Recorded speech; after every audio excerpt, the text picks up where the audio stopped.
وہ 39 بلین جو باقی میس ہے وہ بظاہر ایک شیل اور ایک ہولو کی صورت میں کلسٹر کے ارد گرد موجود رہتا ہے، جس کی وجہ سے بیلنس برابر رہتا ہے۔ اس کے علاوہ گریویٹیشنل لینزنگ کی وجہ سے بھی یہ بتایا گیا کہ hypothetical material have mass like a shade, جو کہ ایک شیل سا بنا دیتا ہے کلسٹر کے گرد۔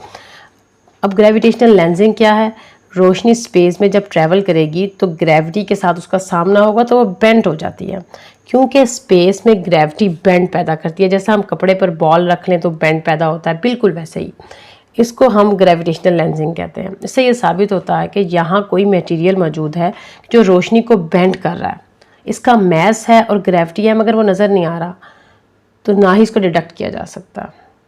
اب یہ بنا کس چیز سے ہے؟ ہماری کائنات میں بہت زیادہ ڈارک میٹر ہے، اور یہ ڈارک میٹر بلیک ہول بالکل نہیں ہو سکتا، کیونکہ وہ بہت سموتھ ہے اور وہ اتنی تعداد میں ہے کہ اتنے زیادہ بلیک ہول تو ہماری کائنات میں ہے ہی نہیں۔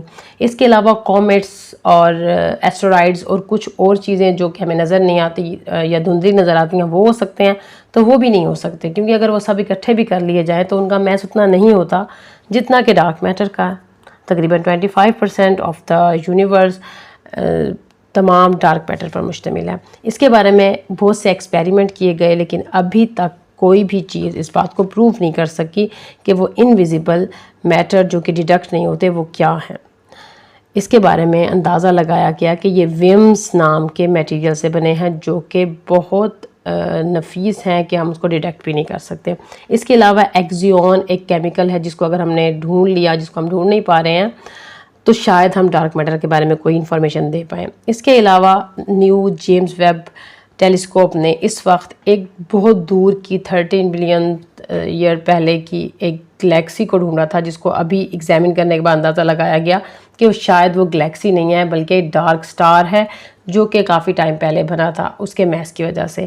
لیٹس امیجن کہ آگے کیا ہوتا ہے۔ لیکن ایک اور بات میں آپ کو بتانا چاہتی ہوں کہ اس کائنات میں جتنے کچھ بھی دیکھا جا سکتا ہے، یہ ڈیڈکٹ کیا جا سکتا ہے، وہ 19 قسم کی روشنی پر یا سگنلز پر مشتمل ہوتا ہے، جسے ہم بینڈ کہتے ہیں۔ اس کو کہتے ہیں الیکٹرو میگنیٹک اسپیکٹرم۔ اور کوئی بھی وہ چیز جو اس مادے سے بنی ہوئی ہوگی ہمیں وہاں پر موجود ہونی چاہیے، اس اسپیکٹرم کے اندر موجود ہونی چاہیے کہیں نہ کہیں۔ مثلاً کہ آواز کی فریکوینسی، ویوز، موبائل ریز، یعنی کہ موبائل ریز، گرمی اور ریڈیو ویوز، الٹرا وائلنٹ شعائیں جس کی ہیٹ ہم محسوس کر لیتے ہیں۔ اور اس کے اندر ایک چھوٹا سا حصہ موجود ہوتا ہے 0.0035%، جس کو ہم ویزیبل اسپیکٹرم کہتے ہیں، اور وہ 7 رنگوں سے بنی ہوئی روشنی پر مشتمل ہوتا ہے، جس کو ہم دیکھ سکتے ہیں۔ باقی چیزیں جو 7 رنگوں کی روشنی کے احاطہ ہے، جو اس پٹی پر مشتمل ہے، وہ ان سب کو ہم دیکھ نہیں سکتے، صرف محسوس کر سکتے ہیں۔ لیکن اگر کوئی مخلوق اس کی پیدائش اس پٹی کے علاوہ کسی مادے سے کی گئی ہوگی تو دیکھنا تو درکنار، ہم اس کو ڈیٹیکٹ بھی نہیں کر پائیں گے۔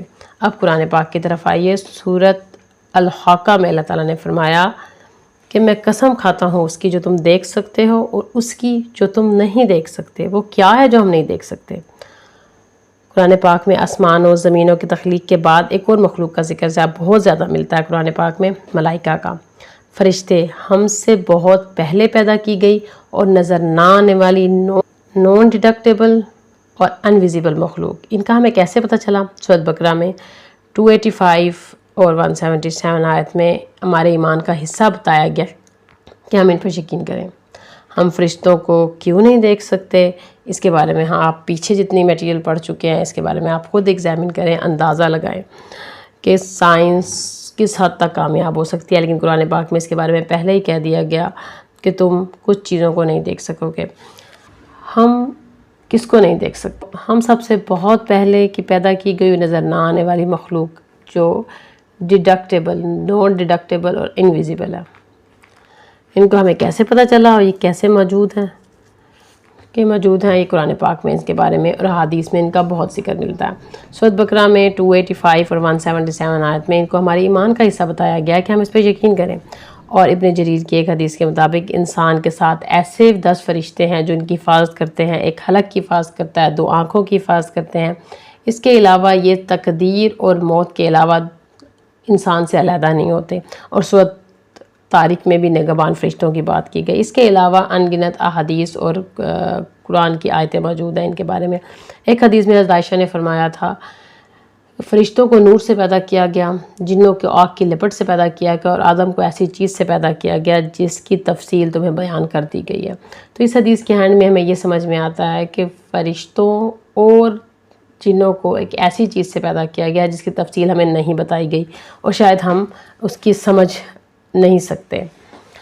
اور ایک اور مخلوق کا ذکر بھی ہمیں ملتا ہے سورۃ ہجر میں، فرمایا کہ اللہ تعالیٰ نے فرمایا تھا کہ میں کالی سڑی ہوئی کھنکھناتی مٹی سے انسان کی تخلیق کرنے والا ہوں، اور جب میں ان کو بنا لوں اور اس میں اپنی روح پھونک دوں تو تم اس کو سجدہ کرنا۔ جس کا انکار کر دیا اور سجدے سے بھی انکار کر دیا، اس کا ذکر سورۃ کہف میں آیا ہے کہ ابلیس ایک جن کا نام ہے جس کو آگ سے پیدا کیا گیا تھا، اور سلسلہ صحیحہ میں ہے کہ سموم یعنی آگ کے شعلے سے لپٹ سے پیدا کیا گیا، اور شیطان جن ہے جس نے بغاوت کی اور آسمانوں سے نکال دیا گیا۔ اس نے قسم کھائی تھی کہ وہ قیامت تک مٹی کے بنے اس انسان کا دشمن رہے گا۔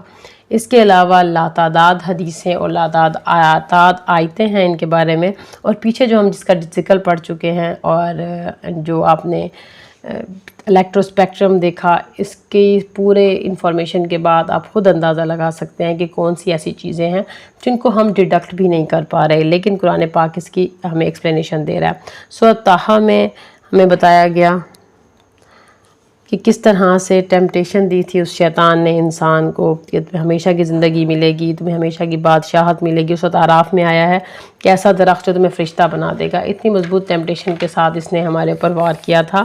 اور مشکات کی ایک حدیث 5702 میں ہے کہ اللہ نے انسان کے پتلے کو جب بنایا، جس قدر چاہا جنت میں رکھا، اور ابلیس کے اس کے گرد چکر لگاتا تھا تاکہ دیکھ لے یہ کیا چیز ہے۔ جب اس نے اس کے اندر سے خالی دیکھا تو وہ سمجھ گیا کہ یہ خود پر قابو نہیں رکھ پائیں گے۔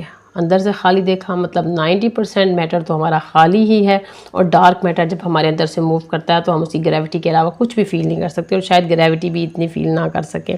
اور سورۃ الاعراف میں آیا ہے کہ ہمارے والدین کو اس نے جنت سے بے لباس نکلوایا تھا، اور اس کے علاوہ ہمیں بتایا گیا ہے کہ یہ ہمیں وہاں سے دیکھتے ہیں جہاں سے ہم ان کو نہیں دیکھ سکتے۔ تو ان سب چیزوں کو مد نظر رکھیے گا اور تھوڑا سا غور و فکر کیجیے گا۔ تفصیل بتانے کے لیے تو بہت ہے، لیکن آپ کے لیے اتنا ہی کافی ہے۔